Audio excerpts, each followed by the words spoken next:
جو ہمارے C D F کا ایران جانا ہوا یونیفارم میں جانا is kind of symbolic protocol کہ we are ready for anything. ہمارا پلڑا بھاری ہے اور ہم اس الائنس میں ایک بہت میجر پلیئر کی حیثیت سے موجود ہوں گے اور اس کی وجہ جو ہے وہ ہمارا ایٹامک کنٹری ہونا اور ڈیفینیٹلی ایک اسٹرانگ ڈسپلنڈ ملٹری ہونا ہے. 49 برس بعد یو ایس اور ایران جو ہے وہ ڈائریکٹ نیگوسیشن کے اوپر ٹیبل کے اوپر آئے ہیں تو ایک دم تو اس کا حل نکلنا نہیں ہے. دنیا کو سمجھ آ گئی یہ تو ریڈ سی بھی بند ہونے جا رہا ہے اور پھر نہر سوئس جو ہے وہ بھی ناکارہ ہو جائے گی. اسلحہ بیچنے کی مارکیٹ تنگ پڑ رہی ہے کیونکہ ریٹیلیشن آ رہی ہے اور دنیا میں اور بھی پلیئرز بیٹھے ہیں جو اسلحہ بناتے بھی ہیں اور بیچتے بھی ہیں. ویپنز آف ڈسٹرکشن سے زیادہ خطرناک ویپنز آف ڈسرپشن ہیں. پوری صورتحال میں ایک پلیئر جو ہے وہ اسٹل گفتگو سے باہر ہے, وہ کسی گفتگو کا بھی حصہ نہیں بنتا اور وہ ہے اسرائیل. ٹرمپ کی مقبولیت کو بہت برا ڈینٹ پڑا ہے. امریکن نہیں چاہتے جنگ لڑنا. تمام connections are very important. Pakistan reach out کر رہا ہے اور ڈیفینیٹلی یہ گلوبل امپیکٹ کی بات ہے. اس خطے میں طاقت اس کے پاس الٹیمیٹلی آئے گی جس کے پاس اسٹریٹ آف ہارمز کا کنٹرول ہوگا. بسم اللہ الرحمن الرحیم. السلام علیکم ناظرین, انفولڈ پاکستان میں آپ سب کو خوش آمدید کہتے ہیں. مذاکرات کا دوسرا دور شروع ہونے والا ہے. Field marshal general Syed Asim Munir Iran کے دورے پر ہیں. وزیر اعظم شہباز شریف خلیجی ممالک کا دورہ کر رہے ہیں. سچویشن بڑی تیزی سے تبدیل ہو رہی ہے. پوری دنیا پاکستان کی فین ہو چکی ہے. ایک نیا الائنس بنتا ہوا دکھائی دے رہا ہے. پالیسی شفٹ ہو رہی ہے مختلف ممالک کی. ترکیہ کے اندر بڑی بیٹھک ہونے والی ہے. ناظرین, ان تمام تر پہلوؤں پر بات کرنے کے لیے ہمارے ساتھ موجود ہیں ماہر بین الاقوامی امور ڈاکٹر محمد علی حمزہ. السلام علیکم sir and welcome to the show. Thank you ji, thank you for having me. اچھا سر, سچویشن بڑی تیزی سے بھی تبدیل ہوتی ہوئی دکھائی دے رہی ہے. Field marshal general Syed Asim Munir Iran کا دورہ کرتے ہیں اور جنگی یونیفارم کے اندر دورہ کرتے ہیں. تہران کے اندر امپورٹنٹ میٹنگز ہیں, ملاقاتیں ہوتی ہیں. How do you see the visit of field marshal general Syed Asim Munir اس کروشل ٹائم کے اوپر ایران میں, وہ بھی ایک وار زون میں؟ جہاں تک آپ نے ایران پہ سی ڈی ایف کے دورے کی بات کی, بہت خوش آئند ہے, لیکن اس سے پہلے یہ بھی سمجھنا ضروری ہے کہ 49 برس بعد یو ایس اور ایران جو ہے وہ ڈائریکٹ نیگوسیشن کے اوپر ٹیبل کے اوپر آئے ہیں تو ایک دم تو اس کا حل نکلنا نہیں ہے. یہ ادوار ایک دو چلنے ہیں. پہلا دور تھوڑا سا deadlock but things are moving on. اور جو ہمارے سی ڈی ایف کا ایران جانا ہوا یونیفارم میں جانا is kind of symbolic protocol کہ we are ready for any thing.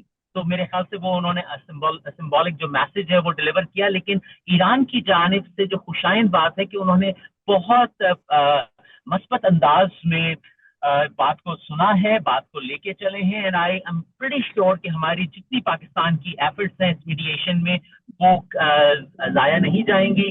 دونوں اطراف سے آپ کے بیانات سنیں اور آج positively depending on Pakistan and Pakistan playing its role nice. اچھا, آن ون ہینڈ ہم دیکھ رہے ہیں field marshal general Syed Asim Munir Iran کا دورہ کر رہے ہیں. وزیر اعظم شہباز شریف بھی سعودی عرب جاتے ہیں, وہاں پر ملاقاتیں ہوتی ہیں, قطر اور پھر ترکیہ. تو پاکستان نے ایران کو بھی انگیج کیا ہوا ہے, خلیجی ممالک کو بھی انگیج کیا ہوا ہے, اور ابھی خبریں یہ موصول ہو رہی ہے کہ وزیر خارجہ اور نائب وزیر اعظم اسحاق ڈار امریکہ کا بھی دورہ کرنے والے ہیں. تو یہ اس وقت پر 3 مختلف ریجنز کے اندر پاکستان کی leadership, is Pakistan preparing something big? کیا کوئی الائنس بن رہی ہے؟ ان تمام تر ملاقاتوں کے پیچھے کیا کوئی آپ کو ایسی کوئی حقیقت دکھائی دے رہی ہے؟ Some thing big is coming. پہلی بات تو یہ ہے کہ آپ نے جن ریجنز کا نام لیا, فار ایگزامپل آپ نے جی سی سی کی بات کی, تو گلف جو ہے وہ بہت امپورٹنٹ ہے کیونکہ گلف کے اپنے کچھ ریزرویشنز ہیں, ان کو اپنے کچھ سیکورٹی کنسرن ہیں, تو they are very important stake holder.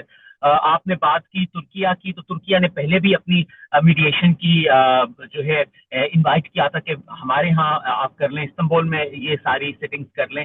So Türkiye is a major player as well. پھر آپ ایران کی بات کرتے ہیں تو ایران اور امریکہ تو خیر ان کا معاملہ ہے, اور امریکہ ہمارے نائب جو وزیر اعظم ہے ان کا جانا جو ہے وہ بھی نیچرل ہے, جو کہ کورس آف ایکشن کا حصہ ہوگا. ہو سکتا ہے دوسرے دور کے بعد وہ جائیں, یہ بھی ممکن ہے. لیکن اس پوری صورتحال میں ایک پلیئر جو ہے وہ اسٹل گفتگو سے باہر ہے, وہ کسی گفتگو کا بھی حصہ نہیں بنتا, اور وہ ہے اسرائیل. میں اسے کیوں کنسیڈر کر رہا ہوں, کیونکہ امریکہ کے جو فیصلے ہیں اس میں بہت زیادہ انفلوئنس اسرائیل کی ہے. اور اسرائیل نے لبنان کے اندر بھی اٹیکس کو روکا نہیں اس سیز فائر کے ہوتے ہوئے بھی. گو کہ کہا گیا ہے کہ انہوں نے روکا لیکن ایسا ہے نہیں, خبریں ہیں کہ they are still doing the strikes. So میرے خیال سے تمام connections are very important. Pakistan reach out کر رہا ہے اور ڈیفینیٹلی یہ گلوبل امپیکٹ کی بات ہے جس میں پاکستان مین سٹیج کے اوپر کھڑا ہوا نظر آ رہا ہے ایز اے میڈیٹر. لیکن اس پوری گیم میں اسرائیل has to be there یا امریکہ کو اسرائیل کو پیسیفائی کرنا ہے کسی طریقے سے تاکہ وہ سپوائلر کا کردار ادا نہ کرے. سر اسرائیل کو آپ کیسے دیکھ رہے ہیں؟ کیونکہ ایسا لگ رہا ہے کہ نیتن یاہو اور ٹرمپ ان کے بیچ میں اختلافات آ چکے ہیں اور یہ ایسا لگ رہا ہے کہ ٹرمپ اور نیتن یاہو اقتدار کو بچانے کی جنگ لڑ رہے ہیں اور ایک دوسرے کے خلاف ہی لڑ رہے ہیں. اسرائیل جنگ کو پرولونگ کرنا چاہتا ہے اپنے مقاصد کے لیے, آن دی ادر ہینڈ ٹرمپ ختم کرنا چاہتا ہے اپنے مقاصد اور کرسی کو بچانے کے لیے. کوئی کانفلکٹ آف انٹرسٹ دکھائی دے رہا ہے آپ کو اس میں؟ انیشیلی تو ایسا نہیں تھا. امریکہ اور اسرائیل کی جو ٹاپ لیڈرشپ ہے وہ ایک پیج پہ تھے اور انہوں نے سمجھ بوجھ کے یہ سارا اٹیک کیا. خدا کا شکر یہ ہوا کہ ایران کا انہوں نے جو سوچا تھا کہ ٹیئر 1 لیڈرشپ ہٹا کے ہم رجیم چینج کر کے ہر چیز کنٹرول کر لیں گے, تو میں کیوں خدا کا شکر کا لفظ استعمال کیا, کیونکہ اگر ایسا وہ کرنے میں کامیاب ہو جاتے تو پھر آپ کو پوری ریجنل اسٹیبلٹی جو ہے وہ بہانے پہ نظر آتی ہے, کیونکہ پھر بہت سی اور چیزیں باہر آ جانی تھی. سو ریٹیلیشن آف ایران جو ہے اس نے ایکچولی روکا ہے اس بربادی کو جو میں بھی کاز کرتی اگر ایران کی ریجیم چینج ہوتی. جہاں تک بات رہی اب کی کہ اب امریکن پریزیڈنٹ اور نیتن یاہو کے درمیان تعلقات, تو ڈیفینیٹلی امریکن پریزیڈنٹ کے خلاف امریکہ کے اندر 50 اسٹیٹ میں لاکھوں لوگوں کا باہر آنا, پھر مڈ ٹرم الیکشن 2026 میں ہونے ہیں اور اس میں کنسسٹنٹلی رپورٹس اور سرویز یہ بتا رہے ہیں کہ ٹرمپ کی مقبولیت کو بہت برا ڈینٹ پڑا ہے. امریکن نہیں چاہتے جنگ لڑنا.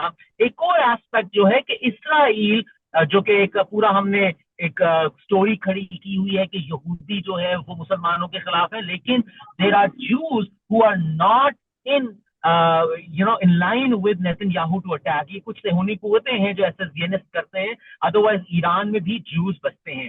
سو اب جو صورتحال ہے مجھے لگتا ہے کہ ٹرمپ کے اوپر پریشر تو نیتنیاہو کا ہوگا, لیکن آن دی ادر ہینڈ ٹرمپ نے گلف کے اندر جو اس کے الائنس ہیں ان کو بھی دیکھنا ہے, پھر اپنی عوام کو دیکھنا ہے. تو میرے خیال سے اسرائیل کا پریشر تھوڑا کم ہوا ہے. اب Trump has to use his Trump card to handle Israel. On the other hand sir, اسی تناظر میں اگر بات کی جائے تو امریکی سینٹ نے اسرائیل کو اسلحہ فراہم کرنے کا جو بل تھا وہ بھی مسترد کر دیا ہے, اور ایران پر دوبارہ حملے کا جو بل تھا وہ بھی خبریں موصول ہو رہی ہیں کہ مسترد کر دیا گیا اکثریت کی جانب سے. تو یہ اسرائیل اور امریکہ کے مابین تعلقات کا ایک نیا دور شروع ہو سکتا ہے, یہ جو اختلافات ہمیں جنم لیتے ہوئے دکھائی دے رہے ہیں, یا یہ نیتن یاہو کا آخری وقت اگر اسے ہم کہیں؟ جی everything boils down to economy. پہلی بات تو یہ سمجھنے کی ضرورت ہے کہ شک ہم اس کو مذہبی رنگ دیں, معاشری رنگ دیں, لیکن وہ ہوتا معاشرتی رنگ دیں, لیکن وہ ہوتا معاشری رنگ ہے. اکنامک ریزنز ہوتی ہیں. اگر جو حملہ کیا گیا اس میں وہ کامیاب ہو جاتے تو پھر یہی سینکشن جو ہیں نہیں لگنی تھی اور یوں دبا کے فنڈنگ آنی تھی اسلحے کے لیے, کیونکہ وہ اسلحہ پھر بکنا تھا. اب انہیں نظر آیا ہے کہ اسلحہ بیچنے کی مارکیٹ تنگ پڑ رہی ہے کیونکہ ریٹیلیشن آ رہی ہے, اور دنیا میں اور بھی پلیئرز بیٹھے ہیں جو اسلحہ بناتے بھی ہیں اور بیچتے بھی ہیں.